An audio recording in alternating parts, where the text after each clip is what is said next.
you doing? Holding in there. I mean, that's what anybody tells you. You were just talking to me. You walked for how long in the dark just to get here? About 12 miles to get to my dad's house. And you rode out the storm. Tell the viewers about what you experienced, what it was like for you. Terrifying, man. I mean, I'm scared of heights already, and my trailer was just bouncing up and down, and I lost everything. It just wiped me out. And this is my first hurricane, so yeah, I'm scared. This is my home. What about your friends and family? Where are they at, man? I don't know. There's been no cell service since Thursday, Friday. Haven't gotten a hold of anybody. If my mom and dad's watching, I'm okay. What are their names, in case they are? Betty and Brian. Where were they last? My mom's in Oklahoma, and my dad, there's no telling where my dad's at.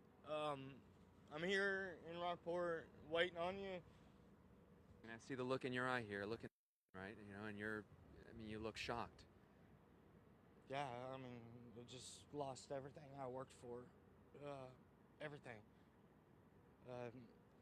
The only thing I got is the clothes on my back, and hopefully my dad got out somewhere. And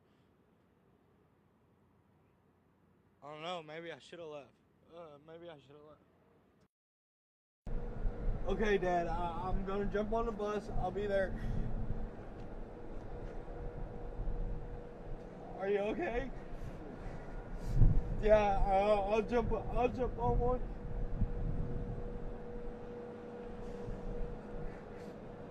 Yeah, I'm in Rockport.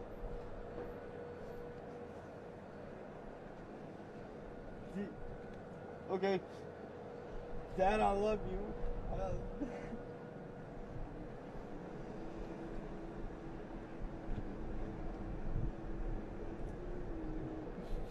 Okay, alright, look, I'm gonna get off here. I'm gonna,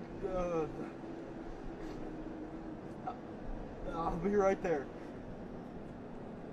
Yes, sir. Bye, Dad.